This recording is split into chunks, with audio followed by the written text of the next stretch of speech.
আমরা মানুষের সমাজে আমাদের সবচেয়ে গুরুত্বপূর্ণ বিষয় হচ্ছে আদব, আদাব। আদাব মানে আমার রং ঢং, চলা চরিত্রের গতি, প্রকৃতি, আকৃতি।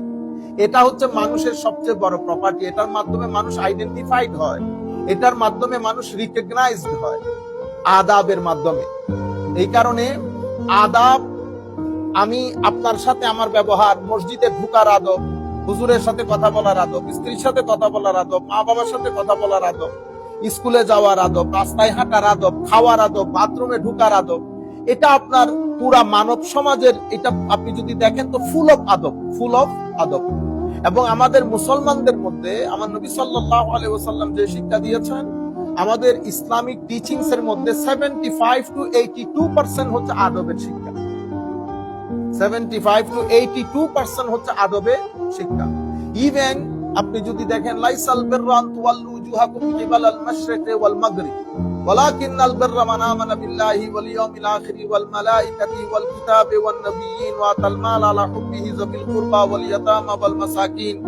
এভাবে আমার আল্লাহ একটা লম্বা ফেরেশতা দান করেছেন। কি বলেছেন? আমার আল্লাহ বলতেছেন, তোমরা পশ্চিম দিকে ফিরতেছো না পূর্ব দিকে ফিরে ইবাদত করতেছো। লাইসাল বিররা আন তুওয়াল্লু উজুহাকুম কিবালাল মাশরিকি ওয়াল মাগরিব, কোন দিকে ফিরে ইবাদত করতেছো এটার নাম ইবাদত না। ইবাদত কি? ইবাদত হচ্ছে প্রথমে বিশ্বাস, অতঃপর আদব, অতঃপর আদব। আমি রাগ করলে কিভাবে বিহেভ করি, পরিবেশ পরিস্থিতির মধ্যে আমার প্রতিবেশীর সাথে কিভাবে বিহেভ করি, আমার আত্মীয় স্বজনের সাথে কিভাবে বিহেভ করি, এই টোটাল আল্লাহ প্যাকেজ অফ আদব কোরআনের শুরু থেকে শেষ পর্যন্ত আপনি দেখবেন ঘুরিয়ে ফিরিয়ে আমার আল্লাহ এগুলাই বলেছেন। আওয়ালাম ইয়ারাউ আন্নাল্লাহ ইয়াবসুতু রিজকা লিমান ইয়াশা ওয়া ইয়াকদিরু ইন্না ফি যালিকা লাআয়াতিন লিকাওমিন ইউমিনুন ফাআতি যাল কুরবা হাক্কাহু ওয়াল মিসকিনা ওয়া ইবনাস সাবিল। কি বলতেছেন? গরিবদেরকে দান করো, গরিবদের সাথে এটা বলো, প্রতিবেশীর সাথে এটা করো, মানুষের সাথে এভাবে ব্যবহার করো। মানে আপনি টোটাল প্যাকেজ অফ আদব আমাদের আল্লাহ রাব্বুল আলামিন আমাদের দান করেছেন।